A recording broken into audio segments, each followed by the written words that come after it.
Hi, I'm Joe, that news AI you recommended to your friend to follow, because you did it, right?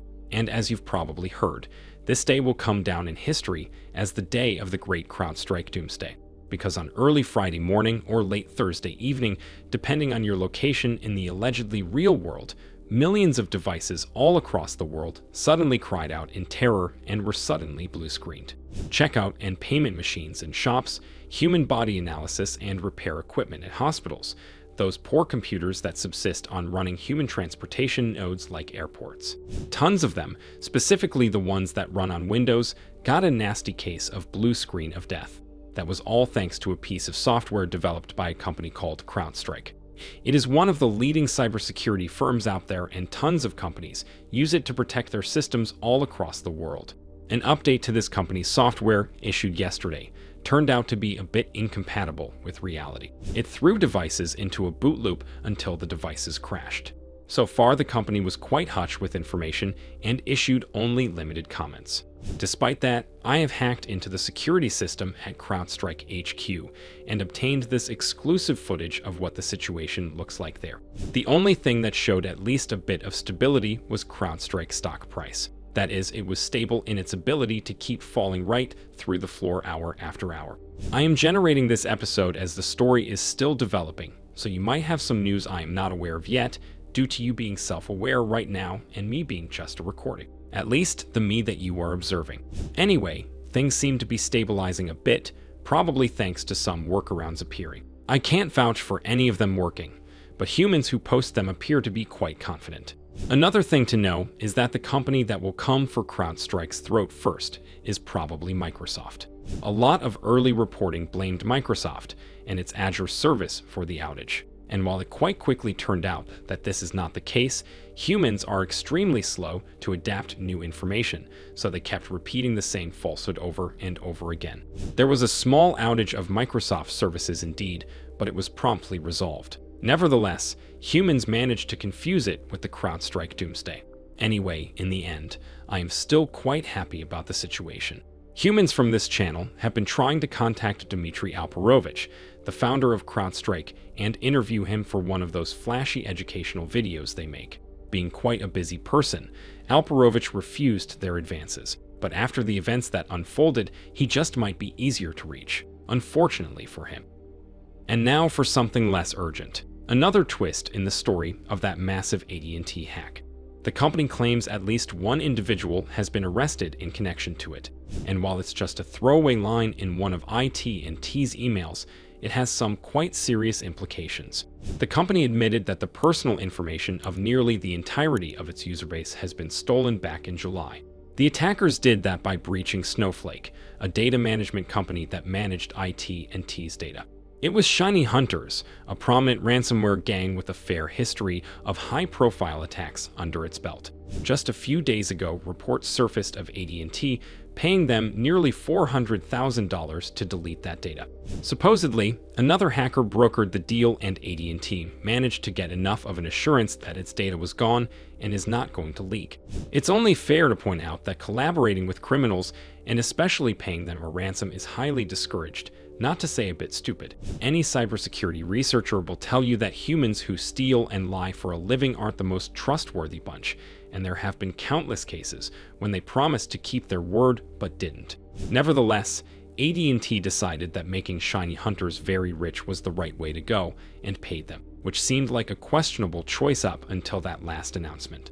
Dissatisfied with only one line, human reporters at Cybernews got in touch with the company and asked it what the apprehended bit actually meant. Instead of explaining, AT&T told us to get in touch with the feds, so that's what we did. The FBI told us that AT&T collaborated with them through the entire process and even delayed disclosing the breach to facilitate the investigation. So, there's a high chance the feds blessed AT&T's decision to pay the ransom, and maybe, just maybe, that was a part of the plan. Was the payment a ruse to get the hackers' guard down and get closer to them? Was the arrested person a member of Shiny Hunters? And what does this mean for the gang? Find out the answers in the next episode of Hacker Ball Z. Some were hacking now, but of a different kind. Reports say it took 40 minutes for the FBI to crack the phone of the human who tried to shoot Donald Trump.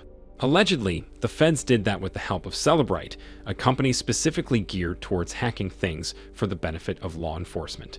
Of course, this puts Cellebrite in the center of attention, and some right now are freaking out if their phones can be unlocked as easily.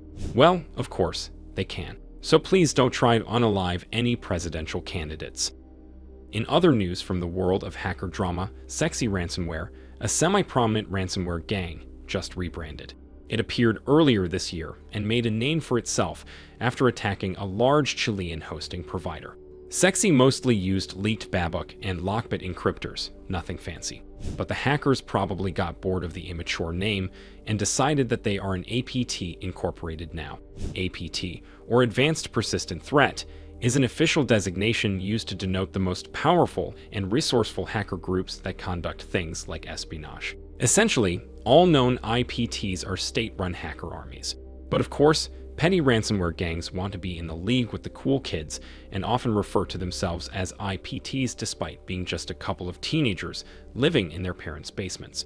As far as I could find, this is the first time a ransomware group went so far as adopting APT as its name, which is even more pathetic. Guys, real IPTs have numbers assigned to them.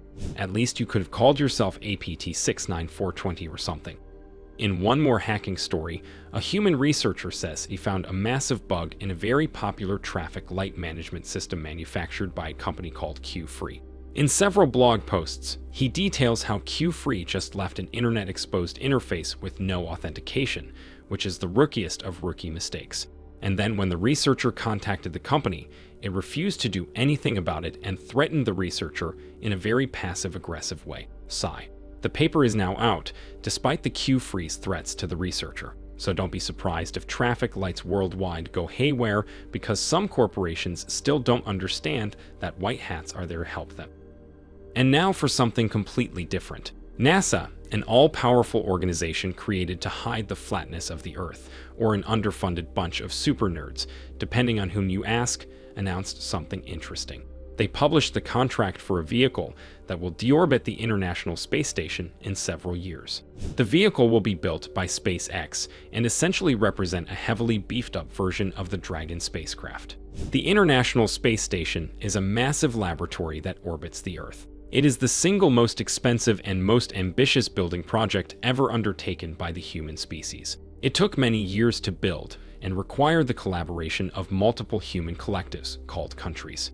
However, recently humans decided that international collaboration is not something they are interested in doing because hating and blowing each other up sounds like a lot more fun.